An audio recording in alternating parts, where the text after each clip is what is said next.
Jadi gini ya, kemarin ada pertemuan dari khusus kita dari BNSP untuk visitasi kemarin kita. Nah, ternyata ini salah satu langkah-langkah dari pihak kementerian bahwa PGRJ ini atau LSP ini atau kegiatan-kegiatan kita yang selama ini kita lakukan itu ternyata sudah ada perhatian dari pemerintah. Nah, dengan adanya Monep ini kan ini program pemerintah untuk pengawasan ke bawah. Jadi jangan sampai apa yang tadi beliau ini disampaikan di sambutannya, jangan sampai PGRJ ini tidak sampai booming, harusnya seperti itu. Jadi kegiatan kita ini yang namanya PGRJ LSP itu harus sampai mendasar sampai ke seluruh Indonesia. Nah, ini ternyata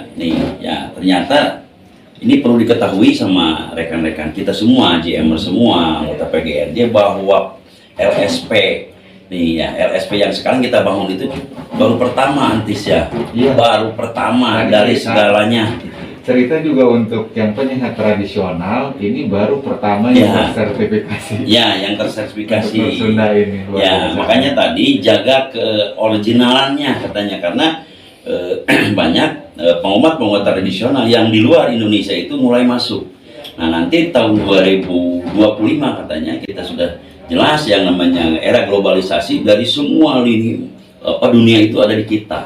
Nah, kita akan jadi penonton kah? Akan terjadi pribumi kah di sini? Nah, GMPGRJ ini ada sangat banyak dukungan dari pemerintah bagaimana tradisional ini jadi pribumi di negeri sendiri. Begitu, Antis ya. Luar biasa pokoknya GM. Luar biasa. Ya. Nah, terus gini gitu. Sebenarnya keuntungan buat kita ini apa sih, ikut-ikut gini ya, Wah, yang jelas legalitas, Ya, yang jelas kompetensi, profesional, dan legalitas. Sekarang kemampuan seperti apa tanpa kompetensi, tanpa profesional, bahkan tanpa legalitas itu nggak bakal dilirik. Minimal tanpa kertas juga nggak dilirik. Nggak dilirik. Nah, ini kan salah satu kompetensi yang kita dapatkan di sini. Jadi semampu apapun tanpa ada kompetensi, tanpa diakui oleh negeri ini, tidak ada apa-apanya. Gitu. Jadi inti nama intinya kan jangan sampai kita jadi penonton di negeri sendiri. Nah, gitu. Jadi inilah pionir PGRJ ini, LSP PGRJ ini, GM ini menjadi pionir terdepan di pengobakan tradisional yang akan menjadi pribumi. Bukan kita mengguru ke yang lain, tapi nanti suatu saat mereka akan menjadi mengguru ke kita. Gitu. Satu lagi, maaf. Kalau kita bawa ke ranah formal, barusan saya juga mau wawancara dari BPPSDM, ini bisa gitu kan nantinya. Bisa dibentuk kayak semacam yang sudah kita revisi D1 gitu sampai ke D3. Jadi di tradisional ini juga bisa jadi nakes ya, Ang ya? Bisa jadi nakes, tadi apa yang disampaikan bahwa kita sekarang sedang merintis D1, D2 sampai ke D3. Nah, ini ada fasilitas kita yang mau nih untuk menjadi seorang PNS bisa terbukti di sini. Oh, bisa masuk bisa di sini karena kebutuhan kita di setiap institusi kesehatan, dari rumah sakit, puskesmas, dan banyak yang lain, apalagi kita kerjasama dengan pihak swasta. Tadi kata PPSDM bahwa di sini bisa dibentuk, kalau yang mau nih jadi PNS kita bergabung di sini. Mungkin gitu, Bang Ang. Terima kasih. Atur nuhun. Assalamualaikum. Sami-sami. Sukses selalu, Ang. Pertama, ini kan menjadi tugas dari kami di Kementerian Kesehatan memastikan bahwa LSP ini sesuai dengan rekomendasi yang kami berikan untuk pendidikan LSP ini memang bisa berjalan.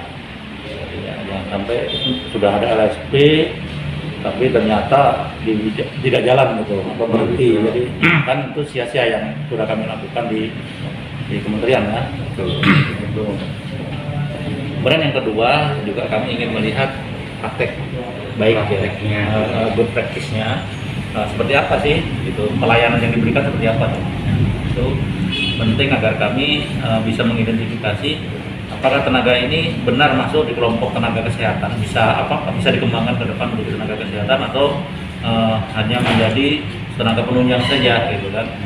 Nah, kalau tadi ada beberapa usulan, kalau memang bisa menjadi tenaga kesehatan berarti ada kemungkinan untuk bisa didorong menjadi pendidikan formal. Pendidikan formal bisa menjadi minimal diploma 3 untuk menjadi tenaga kesehatan. Itu yang seperti itu ya, Pak ya. Jadi emang yang jelas itu menjamin masyarakat agar pelayanan yang diberikan oleh tenaga penunjang atau tenaga kesehatan ini nanti itu pertama sesuai dengan tadi yang disampaikan, aman, ya, pasien safety, kemudian bermutu. Bermutu itu harusnya yang memberikan adalah orang yang standar, certified, ya, punya license, ya. Kemudian masyarakat terjangkau gitu. Terjangkau itu bisa dari sisi akses yang dekat gitu atau keberadaannya, atau murah, ya, dari sisi harga. Dari sisi harganya harus terjangkau Gitu. semua lini gitu Iya, ya Pak ya. betul.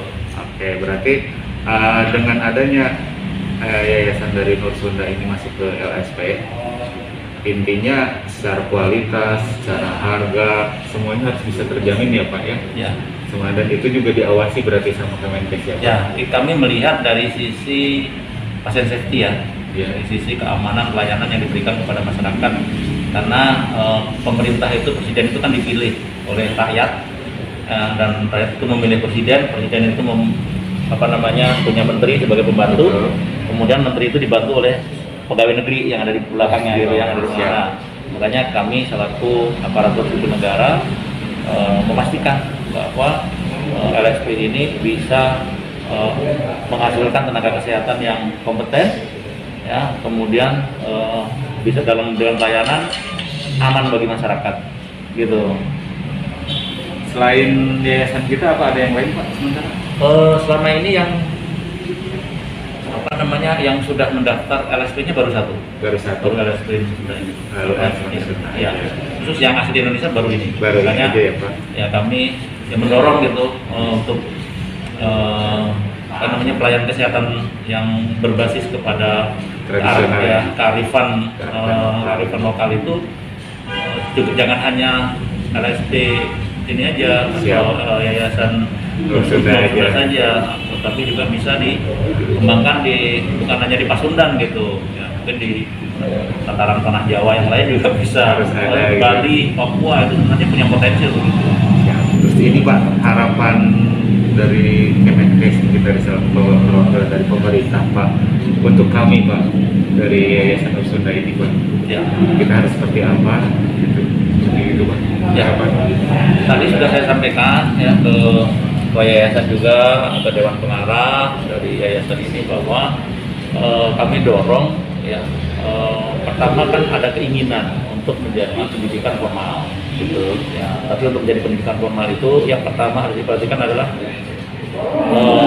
evidence based kebutuhan masyarakat, yang mana kebutuhan masyarakat itu membutuhkan pelayanan ini. Yang kedua, nomenklatur. Jadi nomenklaturnya juga harus dipastikan bisa menjadi tenaga kesehatan. Dan tenaga kesehatan itu nanti bisa mensupport program Kementerian Kesehatan, utamanya dalam pengembangan gaya sehat. Jadi kalau ini merupakan salah satu tenaga yang nanti bisa mensupport gaya sehat gitu. Kemudian yang ketiga, apabila didorong untuk menjadi pendidikan formal, ya, pendidikan D3 dan seterusnya, perlu merangkul ya semua pihak, hal ini ya termasuk yang dari birokrat itu, dari pemerintah, Kementerian Kesehatan, Kementerian Pendidikan, ya, termasuk yang tadi saya sampaikan BNSP, Kemenaker, ya, kementerian lain yang terkait juga. Kemudian seperti ini DPR, DPRD itu semua inilah dirangkul tokoh masyarakat gitu, sehingga benar-benar memperkuat keberadaan dari pengobatan tradisional ini. Itu mimpi besar kami itu bisa dilaksanakan GM ini menjadi Gusmus ini, Yayasan Gusmus ini menjadi pintu pembuka ya gitu untuk yang lain yang tersertifikasi ya. Baik. Kalau yang diterapis di masyarakat udah banyak ya, ada pijat, masas, yang udah banyak ya. Tapi yang tersertifikasi belum ada. Nah, yang melalui kami ya, kalau yang melalui di luar kami mungkin sudah ada, saya nggak tahu.